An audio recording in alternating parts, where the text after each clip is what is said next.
Ella. Northampton, May 22, 2008. Beneath her white duvet, Ella swallowed past a sore throat, feeling worn out. Staying up late and drinking more than her usual limit several nights in a row had taken their toll.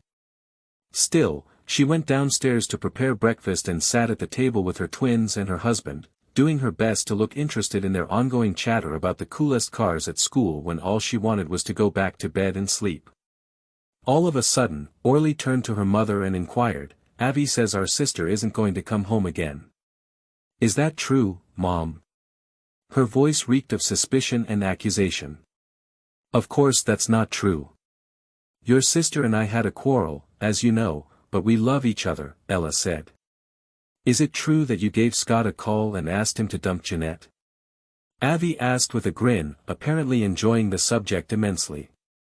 Ella glanced at her husband with widened eyes, but David raised his eyebrows and flipped his hands open to indicate it wasn't he who told them such a thing.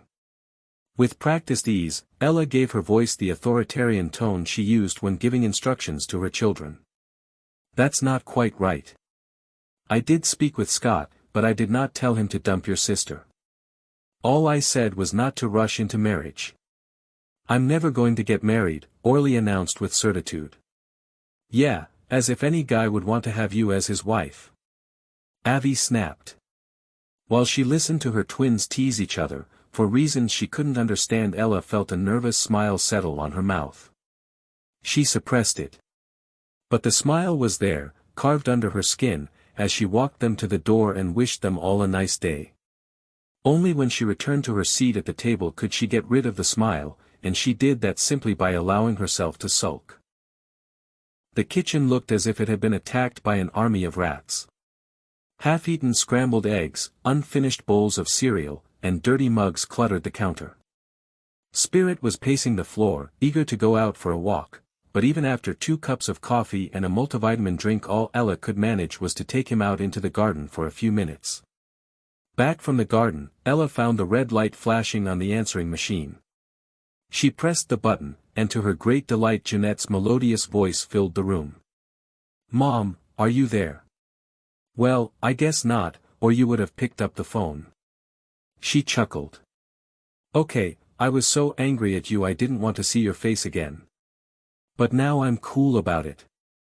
I mean, what you did was wrong, that's for sure. You should never have called Scott. But I can understand why you did it. Listen, you don't need to protect me all the time. I'm not that premature baby who needed to be kept in an incubator anymore. Stop being overprotective. Just let me be, okay?" Ella's eyes filled with tears. The sight of Jeanette as a newborn baby flashed across her mind. Her skin utterly red and sad, her little fingers wrinkled and almost transparent, her lungs attached to a breathing tube, she was so unprepared for this world. Ella had spent many a sleepless night listening to her breathing just to make sure she was alive and would survive. "Mom, one more thing," added Jeanette, like an afterthought. "I love you." On that cue Ella let out a deep breath. Her mind shifted to Aziz's email. The wish tree had granted his wish. At least the first part of it. By giving her a call, Jeanette had done her part. Now it fell upon Ella to fulfill the rest. She called her daughter's cell phone and found her on her way to the campus library. "I got your message, honey. Listen, I'm so sorry. I want to apologize to you." There was a pause, brief but charged. "That's all right, Mom." "No, it's not. I should have shown more respect for your feelings. Let's leave it all behind, shall we?" said Jeanette, as though she were the mother and Ella her rebellious daughter. "Yes, dear." Now Jeanette dropped her voice to a confidential mumble, as if afraid of what she was going to ask next. "What you said the other day kind of worried me. I mean, is that true? Are you really unhappy?" "Of course not," Ella answered, a bit too quickly. "I raised 3 beautiful children, how can I be unhappy?" But Jeanette didn't sound convinced. "I meant with Daddy." Ella didn't know what to say, except the truth. "Your father and I have been married a long time. It's difficult to remain in love after so many years. I understand, said Jeanette, and, oddly, Ella had the feeling she did. After she hung up, Ella allowed herself to muse over love. She sat curled up in her rocking chair and wondered how she, hurt and cynical as she was, could ever experience love again. Love was for those looking for some rhyme or reason in this wildly spinning world. But what about those who had long given up the quest? Before the day ended, she wrote back to Aziz. Dear Aziz, if I may, thanks for your kind and heartwarming reply, which helped me through a family crisis. My daughter and I managed to leave behind that awful misunderstanding, as you politely called it. You were right about one thing. I constantly vacillate between two opposites, aggressive and passive. Either I meddle too much in the lives of loved ones or I feel helpless in the face of their actions. As for submission, I've never experienced the kind of peaceful surrender you wrote to me about. Honestly, I don't think I have what it takes to be a Sufi. But I have to give you this, amazingly, things between Jeanette and me turned out the way I wanted only after I stopped wanting and interfering. I owe you a big thank you. I, too, would have prayed for you, but it has been such a long time since I last knocked on God's door that I'm not sure if he still lives in the same place. Oops, did I speak like the innkeeper in your story? Don't worry, I'm not that bitter. Not yet. Not yet. Your friend in Northampton. Ella. The letter. From Baghdad to Kayseri, September 29, 1243. Bismillahirrahmanirrahim. Brother Sayyid Buraneddin, peace be on you, and the mercy of God, and his blessings. I was very pleased to receive your letter and learn that you were as devoted to the path of love as ever. And yet your letter also put me in a quandary. For as soon as I learned you were looking for the companion of Rumi, I knew who you were talking about. What I did not know was what to do next. You see, there was under my roof a wandering dervish, Shams of Tabriz, who fit your description to the letter.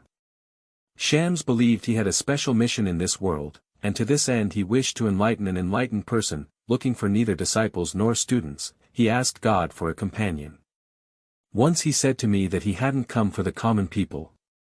He had come to put his finger on the pulse of those who guided the world to the truth. When I received your letter, I knew that Shams was destined to meet Rumi. Still, to make sure every one of my dervishes got an equal chance, I gathered them and without going into any details told them about a scholar whose heart had to be opened.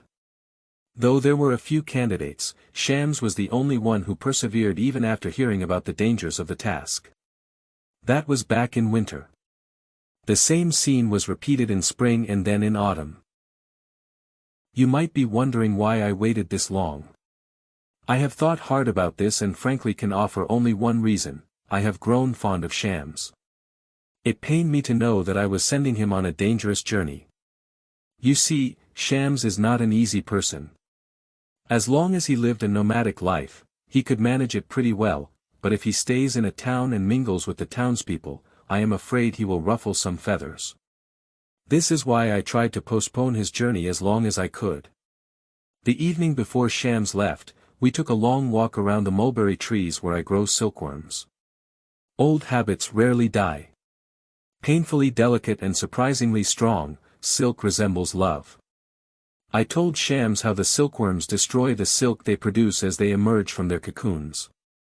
This is why the farmers have to make a choice between the silk and the silkworm.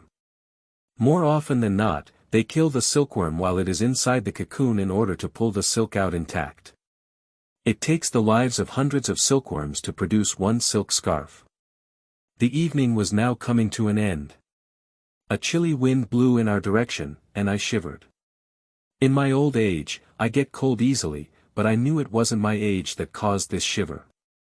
It was because I realized this was the last time Shams would stand in my garden. We will not see each other again. Not in this world. He, too, must have sensed it, for there was now sorrow in his eyes. This morning at the crack of dawn, he came to kiss my hand and ask for my blessings. I was surprised to see he had cut his long dark hair and shaved his beard, but he didn't offer an explanation and I didn't ask. Before he left, he said his part in this story resembled the silkworm. He and Rumi would retreat into a cocoon of divine love, only to come out when the time was ripe and the precious silk woven. 6. But eventually, for the silk to survive, the silkworm had to die. Thus he left for Konya. May God protect him. That I know I have done the right thing, and so have you, but my heart is heavy with sadness, and I already miss the most unusual and unruly dervish my lodge has ever welcomed. That I in the end we all belong to God, and to him we shall return. May God suffice you. Baba Zaman. The Novice. Baghdad, September 29, 1243. Being a dervish is not easy. Everybody warned me so. What they forgot to mention was that I had to go through hell in order to become one. Ever since I came here, I have been working like a dog. Most days I work so hard that when I finally lie on my sleeping mat, I can't sleep because of the pain in my muscles and the throbbing in my feet. I wonder if anybody notices how awfully I am being treated. Even if they do, they surely show no signs of empathy. And the harder I strive, the worse it seems to get. They don't even know my name. The new novice, they call me, and behind my back they whisper, that ginger-haired ignoramus. The worst by far is to work in the kitchen under the supervision of the cook. The man has a stone instead of a heart. He could have been a bloodthirsty commander in the Mongol army rather than a cook in a dervish lodge. I can't recall ever hearing him say anything nice to anyone. I don't think he even knows how to smile. Once I asked a senior dervish if all the novices had to go through the trial of working with the cook in the kitchen. He smiled mysteriously and replied, "Not all novices, only some." Then why me? Why does the master want me to suffer more than the other novices? Is it because my nafs is bigger than theirs and needs harsher treatment to be disciplined? Every day I am the first to wake up, to get water from the nearby creek. I then heat up the stove and bake the flat sesame bread. Preparing the soup to be served at breakfast is also my responsibility. It is not easy to feed 50 people. Everything needs to be cooked in cauldrons that are no smaller than bathtubs. And guess who scrubs and washes them afterward? From dawn to dusk, I mop the floors, clean the surfaces, wipe the stairs, sweep the courtyard, chop wood, and spend hours on my hands and knees to scrub the creaky old floorboards. I prepare marmalades and spicy relishes. I pickle carrots and squash, making sure there is just the right amount of salt, enough to float an egg. If I add too much or too little salt, the cook throws a fit and breaks all the jars, and I have to make everything anew. To top it all off, I am expected to recite prayers in Arabic as I perform each and every task. The cook wants me to pray aloud so that he can check whether I skip or mispronounce a word. So I pray and work and pray. The better you bear the hardships in the kitchen, the faster you will mature, son, my tormentor claims. While you learn to cook, your soul will simmer. But how long is this trial going to last? I asked him once. 1,001 days, was his answer. If Scheherazade the storyteller managed to come up with a new tale every night for that long, you, too, can endure. This is crazy. Do I resemble in the least bit that loud-mouthed Scheherazade? Besides, all she did was lie on velvet cushions twiddling her toes and make up fancy stories while she fed the cruel prince sweet grapes and figments of her imagination. I don't see any hard work there. She wouldn't have survived a week if she were asked to accomplish half of my work. I don't know if anyone is counting. But I surely am. And I have 624 more days to go. The first 40 days of my trial I spent in a cell so small and low that I could neither lie down nor stand up and had to sit on my knees all the time. If I longed for proper food or some comfort, was scared of the dark or the loneliness, or God forbid had wet dreams about a woman's body, I was ordered to ring the silver bells dangling from the ceiling for spiritual help. I never did. This is not to say I never had any distracting thoughts. But what's wrong with having a few distractions when you can't even move? When the seclusion period was over, I was sent back to the kitchen to suffer at the hands of the cook. And suffer I did. But the truth is, as bitter as I might be toward him, I never broke the cook's rules, that is, until the evening Shams of Tabriz arrived. That night, when the cook finally caught up with me, he gave me the worst beating of my life, breaking willow stick after willow stick on my back. Then he put my shoes in front of the door, with their fronts pointing out, to make it clear it was time for me to leave. In a dervish lodge, they never kick you out or tell you openly that you have failed, instead they make you silently leave. "We cannot make you a dervish against your will," the cook announced. "A man can bring a donkey to the water but cannot make him drink. The donkey should have it in him. There's no other way.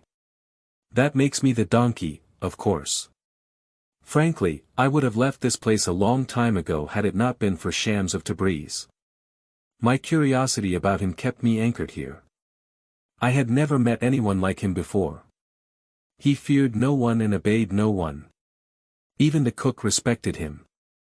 If there ever were a role model for me in this lodge, it was Shams with his charm, dignity, and unruliness. Not the humble old master.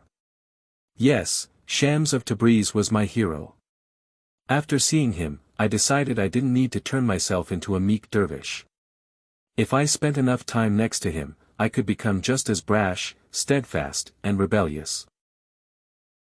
So when autumn came and I realized that Shams was leaving for good, I decided to leave with him. Having made up my mind, I went to see Baba Zaman and found him sitting, reading an old book by the light of an oil lamp. "What do you want, novice?" he asked wearily, as if seeing me tired him. As forthright as I could be, I said, "I understand that Shams of Tabriz is leaving soon, master. I want to go with him. He might need company on the way." "I didn't know you cared for him so much," the master said suspiciously. "Or is it because you are looking for ways to avoid your tasks in the kitchen? Your trial is not over yet. You can hardly be called a dervish." "Perhaps going on a journey with someone like Shams is my trial," I suggested, knowing that it was a bold thing to say but saying it anyhow. The master lowered his gaze, lapsing into contemplation. The longer his silence, the more I was convinced he would scold me for my insolence and call the cook to keep a better eye on me. But he did no such thing. Instead he looked at me forlornly and shook his head.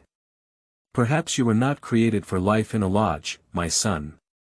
After all, out of every 7 novices that set out on this path, only one remains. My feeling is you are not fit to be a dervish and need to look for your kismet elsewhere. As for accompanying Shams on his journey, you will have to ask him about that." Thus giving me notice, Baba Zaman closed the subject with a polite but dogged gesture of his head and went back to his book. I felt sad and small, but strangely liberated.